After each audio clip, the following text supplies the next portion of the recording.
So go back to here and I can click present again. All right. Well, I'll just wait for Vicky to come out. Hey, Anthony, how's it going, man? Hey, Jordan, how are you today? Pretty good, pretty good. Hi, Vicky, how are you today? Hey, Anthony, I'm good, and you? I'm doing well, thank you. Good. Oops.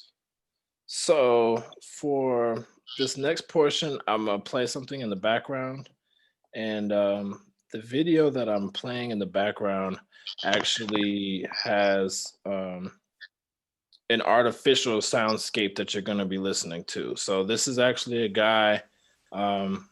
You'll see. I'm gonna mute this because I don't feel like hearing an ad, but you'll see him. He's a percussionist, and he's creating a completely artificial soundscape with just percussion instruments. So he's going to imitate wind, rain, birds, and a couple other animals. But that's going to be playing in the background while we answer this question right here. So right now, you're gonna take 2 minutes and just write in the chat what your definition of a soundscape is. And Anthony, you can feel free to jump in if you want. Just write in the text.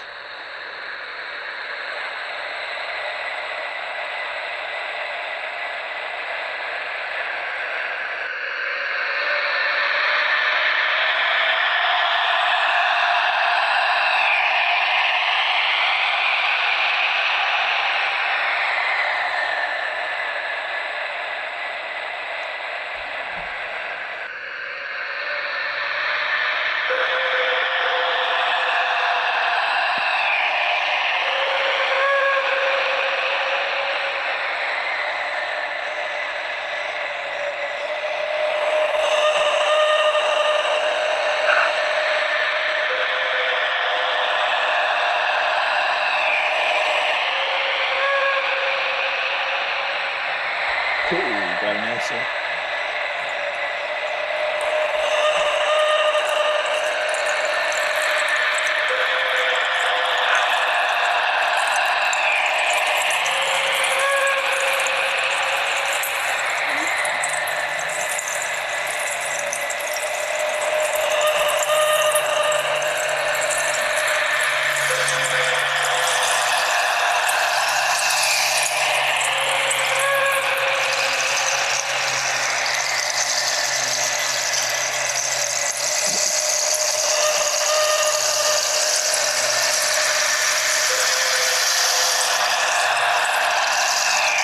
Okay, cool. So thank you guys for your answers. Got some good answers here. So Vicky says soundscape is what you hear that makes up the environment of where you are. Definitely agree. It gives you an opportunity to paint a picture of what you hear. And Anthony said a soundscape is a story that's composed solely of sounds. So good answers here. And so what we were listening to again was just a gentleman creating his own soundscape. And Anthony, you just missed, but we were kind of defining a soundscape as where the sounds are placed within a given area. Mm-hmm. So within a rainforest, what sounds would I hear in a rainforest, and where would I hear them? Because so the sounds that I would hear in a rainforest would differ from a soundscape from like a downtown New York City, or downtown Manhattan. That would sound very different. And the range of frequencies that I would hear would also be affected in that way too. So great job. Thanks for your answers. Again, here's another definition right here for you of what a soundscape is. Soundscapes define communities, their boundaries, their actors, their geographic intricacies, and industries. They arise through the interactions between external and internal forces within a community. The things that make the soundscape of a place different from any other place in the world are sound marks. The sound mark of your home may be a small fountain bubbling away in the corner of your living room, or the tinkle of a wind chime in your backyard. You like these sounds because they make you feel a certain way, and now they color everyone else's impression of the sonic environment of your personal space. So in so many words, this definition is essentially saying, that that clock that you've had, you know, from your grandmother that makes a certain unique ticking sound. When you hear that sound, you are connected to the memory of your grandmother. You are connected to the thoughts and the places that you hear these sounds, and they become part of your internal makeup. So that way, with soundscapes, just like a landscape, you can actually identify where you are or what the culture is or what's going on based off of a soundscape, based off of the sounds within a given area. Or right within a given area, like the first line tells you soundscapes define communities.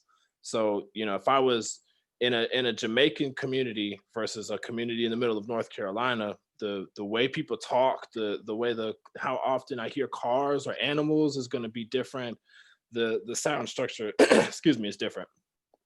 So careers that use, and do I have any questions? I don't know if I was going too fast. Okay, good. So careers that use soundscapes.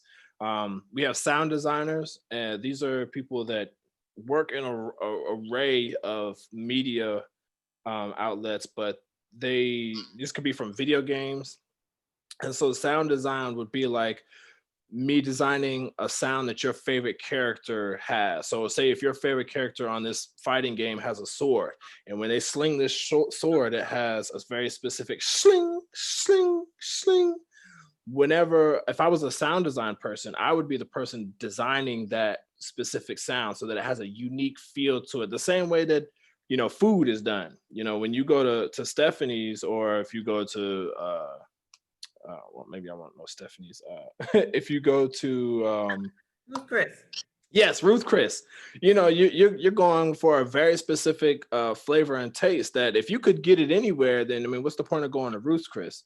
So same thing with the sound here in the sound design. That's their goal of creating that. So a soundscape could be created by a sound design person, or a sound person might be using a soundscape within another work of art.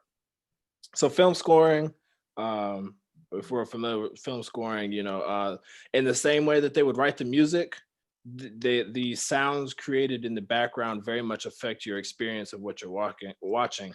So film scoring and sound design are probably two totally different compartments within a movie. Actually, they're probably one group of people that do the music and one group of people that are creating the sound. And a good example of that would probably be if you've ever seen the movie Avatar. That takes place in a completely different world. So as a sound design person, I'm creating a brand new soundscape. That's not a soundscape that I could just go, oh, let me go sit in the forest for a couple hours and get an idea of how that sounds. Like I'd have to create a new one. Foley artist, we talked a little bit about last week, the recreation of artificial sound within a movie or a film, or even recording in like radio commercials, but the sound that you're hearing is recreated and not the organic sound from which the sound source is supposed to be imitating. So like if you're filming somebody walking in the woods, Mhm. you hear the leaves underneath their feet, something like that. Yes. Okay. And so the Foley artist specifically, the thing that separates it from being organic or inorganic or real or unreal, being that if when I first shot it, if I had used the sound of the feet walking on the leaves, if I used that sound, that's my organic sound, my original, uncut, very real sound. But the Foley artist is going to remake that sound anyway. They're going to go back and put in their own shoes walking over leaves because they're looking for a specific emotion. They're looking for a specific sound out of it. And plus, it might be too much money to make sure that the microphone picks up what they're saying and all of the individual sounds to do what they're doing. So good. And the last two, they kind of go hand in hand, and we're going to watch the video for this acoustic ecology one.